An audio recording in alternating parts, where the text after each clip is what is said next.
जय जिजाऊ. सर्वांना जय शिवराय. मित्रांनो, आत्ता इमर्जन्सीमध्ये मी फेसबुक लाईव्ह येतोय. घटनाच अशी घडली आहे की काल परवा छत्रपती संभाजीनगरमध्ये जी गोलमेज परिषद झाली, त्या गोलमेज परिषदच्या अनुषंगाने काही खुलासे करणं महत्त्वाचे वाटत आहेत, म्हणून फेसबुक लाईव्ह आलोय. आवाज येतोय का सगळ्यांना? जय शिवराय. आजचा विषय मी घेऊन आलो आहे आणि 20 मिनिटात विषय संपवणार आहे मित्रांनो, त्याच्यामुळे सगळ्यांनी ऐका. विषय असा आहे की चला समजून घेऊयात कुणबी मराठा, कुणबी मराठा आणि काल परवा जे हैदराबाद गॅझेटेडच्या अनुषंगाने नोंदी विचारात घेऊ असा एक शासन निर्णय आलेला आहे. या अनुषंगाने 2 सप्टेंबरचा निघालेला शासन निर्णय, मराठवाड्यातील मराठा समाजाचं आरक्षण नेमकं काय, त्याचा निर्णय काय, अभ्यासक आणि स्वयंघोषित अभ्यासक समज गैरसमज कशामुळे निर्माण होत आहेत आणि महाराष्ट्रामध्ये सामाजिक एकता कायम टिकली पाहिजे, या मोजून 5-6 विषयावर आपण एकदम फास्ट ट्रॅक चर्चा करणार आहोत. कारण की मला बरेच जण म्हटले की तुम्ही विस्तृत मांडणी करतात, त्याच्यापेक्षा सारांशमध्ये मांडणी करा. पण मी विस्तृत मांडणी याच्यामुळे करतो की आपल्या सर्वांना समजलं पाहिजे की नेमकं चुकतंय कुठं. सुरुवात करूया. सर्वांना पुन्हा एकदा जय शिवराय, जय जिजाऊ. ज्या ज्या तरुणांनी मराठा समाजाच्या आरक्षणासाठी कैलासवासी अण्णासाहेब पाटलांपासून तर काकासाहेब शिंदेपर्यंत ज्यांनी तुमच्या आमच्या भविष्यासाठी आपल्या प्राणाची आहुती दिली, त्या तमाम सर्व माझ्या मराठा बांधवांना भावपूर्ण श्रद्धांजली अर्पण करतो.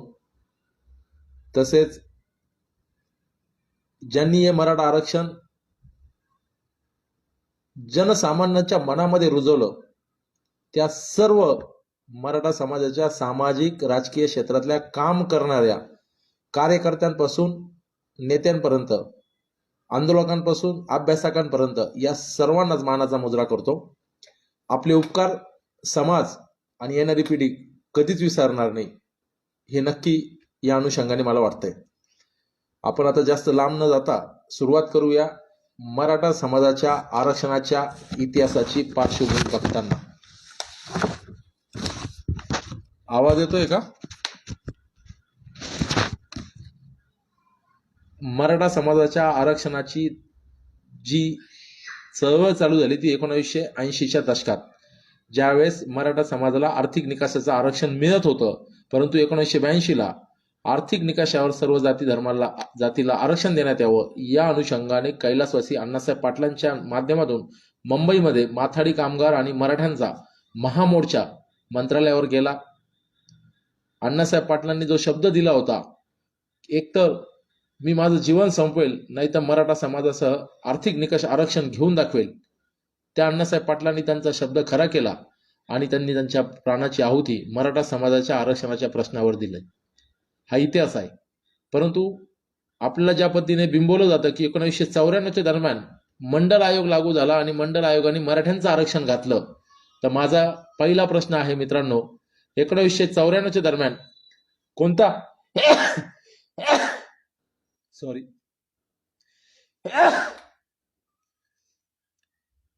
1994ला आजची जी तरुण पिढी 40 वर्षाच्या घराच्या दरम्यान आहे किंवा 35 वर्षाच्या पुढे आहे, ती पिढी त्यावेळेस जन्मलेली असेल किंवा कदाचित 5-10 वर्षाची असेल. अशा पिढीच्या आई वडिलांनी आरक्षण मागितलं होतं का? पहिला प्रश्न आहे. 1991ला मराठा सेवा संघाच्या माध्यमातून सरसकट मराठ्यांना आरक्षण देण्यात यावं अशी मूळ मागणी पहिल्यांदा पुरुषोत्तम खेडेकर साहेबांनी केली. आणि त्याचबरोबर मराठा महासंघ आर्थिक निकषावर आरक्षण 1990च्या दरम्यान सुद्धा मागत होतं. 1990च्या दरम्यान मध्ये इंदिरा साहनीचा 92ला जो खटला झाला, तो खटला नेमका कशावर झाला हे जर का समजून घेतलं तर आजचे जे स्वयंघोषित अभ्यासक आहेत त्यांच्या डोक्यात प्रकाश पडेल. आपली लोक, अभ्यासक लोक वरवरची अभ्यास करतात की काय, असा प्रश्न गेल्या 2 दिवसापासून सोशल मीडियावर विचारला जातोय. मी काय अभ्यासक नाही, मी आंदोलन करतायत, माझ्यावर मराठा समाजाच्या आरक्षणाचे अनेक गुन्हे दाखल आहेत. आरक्षणाच्या बाबतीत आंदोलन करताना गुन्हे पडतात ही स्वाभाविक गोष्ट आहे, त्याच्यामुळे ते काही टिंकी मिरवण्यात काही अर्थ नाही. आपल्याला आपल्या समाजाचा किडा आहे, त्याच्यामुळे आपल्यावर गुन्हे दाखल होतील. तो काही सांगण्याचा भाग नाही किंवा तो मोठेपणाचाही भाग नाही, तो स्वाभिमानाचा भाग आहे. मुळात आपण समजून घेतलं पाहिजे की मराठा समाजाच्या आरक्षणाचा प्रश्न 1990च्या अगोदर सुद्धा होता, पण आरक्षण आपण कोणत्या विषयावर मागत होतो हेही समजून घेतलं पाहिजे. या अनुषंगाने मी आपल्या सर्वांना सांगू इच्छितो की मराठा आरक्षण हे काय आज जन्मलेलं आलेलं नाही. 1994 पूर्वी सुद्धा आरक्षण मागत होते. छावा संघटनेचे देवीदास वडजे सर असतील, तत्कालीन सर्व छावा, अण्णासाहेब जावळे पाटील असतील, भराड सर असतील, किशोर चव्हाण असतील, मराठा सेवा संघाची सर्वच खेडेकर साहेब असतील किंवा तत्कालीन सर्व तरुण संघटनेचे जेवढे पदाधिकारी होते हे मराठा आरक्षणासाठी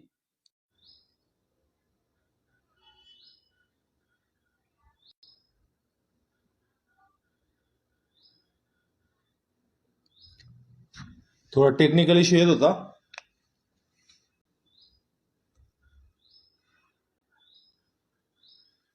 आता नाही येणार. 1994ला मंडळ आलं, मंडळने आपलं आरक्षण खाल्लं असं आपण बोलतो. 95ला रेखाताई खेडेकर पहिल्यांदा आमदार झाल्या, विधिमंडळात गेल्या. रेखाताईंनी मराठा आरक्षणासह शिवजयंतीचे मुद्दे असतील ते त्या ठिकाणी मांडले. उपमुख्यमंत्री गृहमंत्री असलेले गोपीनाथ मुंडेंकडे मराठा समाजाने आमचाही ओबीसी मध्ये समावेश करण्यात यावा अशी मागणी केली आणि त्यापासून तो लढा तीव्र स्वरूपात सुरू झाला. पण तो निवेदन स्वरूपात होता, रस्त्यावरची आंदोलनं कमी होते. 98च्या दरम्यान ज्यावेळेस मराठा समाजाच्या विविध मागण्या घेऊन छावा संघटना, मराठा सेवा संघ आणि संभाजी ब्रिगेड ही शासन स्तरावर आंदोलन करीत होती, निवेदनं देत होती, बैठका होत होत्या. या अनुषंगाने खत्री कमिशन नावाचं एक कमिशन त्या ठिकाणी नेमण्यात आलं. मराठा समाजाच्या मागणीच्या रेट्यावर पहिल्यांदा एखादा कमिशन, एखादा आयोग नेमला गेला, तो म्हणजे खत्री कमिशन आयोग. या अनुषंगाने जी लोक मराठा चळवळीत काम करत होती ती आरक्षण मागत होती, पण त्यांची मागण्याची पद्धत, त्यांचा ट्रॅक वेगळा होता. कोणी मराठा समाजाचा ओबीसी समावेश करा म्हणून म्हणत होतं, कोणी आर्थिक निकषावर आरक्षण द्या म्हणत होतं. अशा वेगवेगळ्या मागण्या होत्या. पण खत्री कमिशननी जे काम केलं 2001 ते 2003च्या मध्ये, त्यांनी 155 जातीचा अभ्यास केला आणि 155 जातीच्या अभ्यासाच्या अंती त्यांनी राज्य मागास आयोगाने एक शिफारस शासनाला अहवाल पाठवला आणि मराठा आणि कुणबी आणि मराठा ह्या कुणबीच्या उपजात म्हणून, शब्द लक्षात ठेवा, उपजात म्हणून त्यांचा समावेश कुणबी या वर्गवारीच्या याच्यामध्ये करून घेतला. जी यादी काका कालेकर आयोगाने तयार केली होती त्याच्यामध्ये मराठा समाजाचा आणि कुणबी समाजाचा सेपरेट उल्लेख आहे, परंतु काका कालेकर आयोग संसदेच्या पट्ट्यावर आल्यानंतर त्याला खारिज करण्यात आलं. तो आयोग त्या ठिकाणी काका कालेकरांचा अहवाल लागू करण्यात आला. दुसरी महत्वाची गोष्ट, काका कालेकरांनी राष्ट्रपतीला 13 पानाचं पत्र लिहून सांगितलं की हे ज्या काही जातींचं आम्ही संशोधन केलं आहे यांना तुम्ही आरक्षण देऊ नका असे काही अभ्यासक सांगतात. परंतु काका कालेकरांचा जो अहवाल होता तो संसदेमध्ये अगोदर पटलावर आला आणि त्यानंतर ते पत्रव्यवहार त्यांनी तत्कालीन राष्ट्रपतींसोबत केलेला आहे. त्यानंतर आत्ताच्या कंडिशनला 2004ला 1 जून 2004चा जो GR आहे मित्रांनो, हा GR गुगलवर उपलब्ध आहे. आपण सगळ्यांनी तो GR वाचावा. या GRच्या अनुषंगाने मराठा समाजाचा सरसकट अशी मागणी असताना या आयोगाने शिफारस केली की कुणबी जातीच्या उपजाती म्हणून मराठा कुणबी आणि कुणबी मराठा यांचा समावेश त्या ठिकाणी मागासवर्ग आयोगाच्या यादीच्या पटलावर करण्यात येत आहे. 1 जून 2004चा हा GR निघाला.